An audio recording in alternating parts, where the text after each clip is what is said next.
किसी भी खुराक का जरूरत से ज्यादा इस्तेमाल करना आपके जिस्म के लिए नुकसानदेह साबित हो सकता है।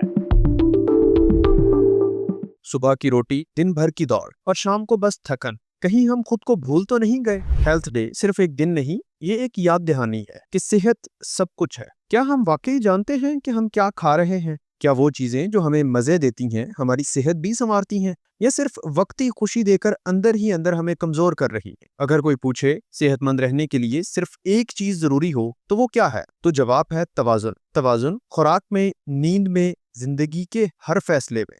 सेहतमंद बनने के लिए हमें महंगे सप्लीमेंट्स या फैंसी डाइट्स की नहीं, बल्कि एक सादा आदत की जरूरत है। अपना ख्याल रखना, हाथ रोक कर खाना, वक्त पर सोना और हर दिन खुद से ये वादा करना कि मेरी सेहत मेरी पहली तरजीह है। आइए हेल्थ डे पर एक नया अहद करें, न सिर्फ जिंदा रहने का बल्कि सेहतमंद जीने का, क्योंकि अगर सेहत है तो सब कुछ है। किसी भी खुराक का जरूरत से ज्यादा इस्तेमाल करना आपके जिस्म के लिए नुकसानदेह साबित हो सकता है। और पाकिस्तानी फूड कल्चर में जहाँ पे स्टेपल फूड ही रोटी और चावल है, रोटी कौन सी? गंदम की रोटी। आप किसी भी एक आम शहरी से पूछ लें, कम से कम 6 से 7 रोटियां खाता होगा। और ऐसे शहरी जो सारा दिन काम भी कोई नहीं करते, काम ना करने से मुराद कोई फिजिकल एक्टिविटी नहीं करते, लेकिन 6-7 रोटियां खाना उनके पूरे दिन का मामूल है। तो कार्बोहाइड्रेट से भरपूर गंदम का जरूरत से ज़्यादा इस्तेमाल करना हमारे जिस्म को बहुत बुरे तरीके से मुतासिर कर रहा है। शुगर की वजह बन रहा है, हाई ब्लड प्रेशर की वजह बन रहा है, मोटापे की वजह बन रहा है। अगर आप इसको एतदाल में रह के खाते हैं तो ये आपके लिए नुकसानदेह नहीं है, लेकिन अगर आप इसे ज़रूरत से ज़्यादा खाते हैं तो ये आपके लिए नुकसानदेह भी साबित हो सकता है। तीसरी खतरनाक चीज़ चीनी है, और ख़तरनाक तब होगी अगर आपके घर में शक्कर मौजूद है। चीनी जो है ये अल्ट्रा प्रोसेस्ड फॉर्म है, यानी कि गन्ने से बनने वाली जो चीनी है, इस सारे मराहिल में कम से कम 10 से 12 स्टेप्स इन्वॉल्व होते हैं।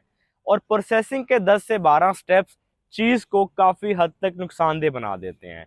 अगर आपके घर में शक्कर मौजूद है तो आपके घर में मौजूद सफ़ेद चीनी आपके लिए बहुत नुकसानदेह है। रूटीन में इस्तेमाल किए जाने वाली चीज़ों में से सबसे खतरनाक चीज़ है वनस्पति घी। जितने भी वेजिटेबल्स ऑयल हैं ये बहुत सस्ते होते हैं, जिसकी वजह से ये मार्केट में अपनी जगह बना लेते हैं। जो लोग महंगे ऑयल अफोर्ड नहीं कर सकते वो मजबूरी के तहत वनस्पति घी इस्तेमाल करते हैं।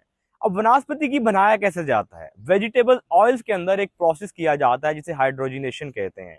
हाइड्रोजनेशन में क्या होता है कि हाइड्रोजन शामिल किया जाता है उस वेजिटेबल ऑयल के अंदर, ताकि उसको गाढ़ा किया जाए और रूम टेम्परेचर पे उसको घी की शक्ल दे दी जाए। अब जिस भी चीज में हाइड्रोजनेशन होगी उसमें ट्रांस फैट बहुत ज्यादा बनेंगे।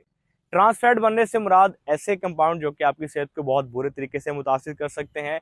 और कोई भी ऐसी चीज जो वनस्पति घी में बनेगी और वो घी बार बार इस्तेमाल होगा तो उस खुराक में ट्रांस फैट ज्यादा होंगे। और ट्रांस फैट सबसे खतरनाक कंपाउंड होते हैं हमारे जिस्म के लिए। तो सबसे पहली चीज वनस्पति घी, और दूसरे नंबर पे जो खतरनाक चीज है वो है कोल्ड ड्रिंक्स। खतरनाक इन असेंस के उसके अंदर बज़ाहिर चीनी नजर तो नहीं आती, लेकिन एक 500 ml एक हाफ लीटर बोतल के अंदर तकरीबन 4 से 5 चम्मच चीनी होती है। अब आप अंदाजा लगा लें कि आप आधा चम्मच चीनी चाय में डालने से पहले 100 दफा सोचते हैं कि मैं जरूरत से ज्यादा चीनी डाल रहा हूँ। लेकिन जब आप एक हाफ लीटर कोल्ड ड्रिंक पीते हैं तो उसके अंदर 4 से 5 चम्मच चीनी होती है, जो कि ओवरऑल आपके पूरे दिन का कैलोरीज इनटेक ज्यादा कर देती है। और ना चाहते हुए भी आपका वजन ज्यादा होना शुरू हो जाता है। वजन का बढ़ना मुस्तकबिल में आपको शुगर करवा सकता है, हाई ब्लड प्रेशर करवा सकता है, हाई कोलेस्ट्रॉल का बाइस बन सकता है। इसके साथ साथ उस कोल्ड ड्रिंक के अंदर शामिल जितने भी फूड एडिटिव्स हैं, फूड प्रिजर्वेटिव्स हैं, या ऐसे सारे वो केमिकल्स जो उसकी शेल्फ लाइफ ज्यादा करते हैं, वो भी हमारी सेहत के लिए नुकसानदेह साबित हो सकते हैं। आप लोगों ने सुना होगा मियाँ बीवी जिंदगी की गाड़ी के 2 पहिए हैं, और ये ऐसे पहिए हैं कि एक पहिए के अलावा दूसरा पहिया बेकार है। Same as it is healthy lifestyle के 2 अहम पहिए हैं, एक है डाइट, दूसरी है एक्सरसाइज यानी कि वर्कआउट। आप सिर्फ डाइट से अपने गोल्स को अचीव कर सकते हैं, वजन कम करना या वजन बढ़ाना, लेकिन अगर आप अपने जिस्म को चुस्त और तवाना बनाना चाहते हैं तो उसके लिए आपको वर्जिश भी करनी होगी। वर्जिश ना सिर्फ वजन कम करने के लिए की जाती है, बल्कि अपने दिल की सेहत को बेहतर करने के लिए, अपने सांस की ठीक से बहाली के लिए, इसके साथ साथ आपके जितने भी पट्टे हैं, मसल्स हैं, उनकी मजबूती के लिए, जो कि आपके बुढ़ापे में आपका सबसे बड़ा सहारा बनने वाले हैं।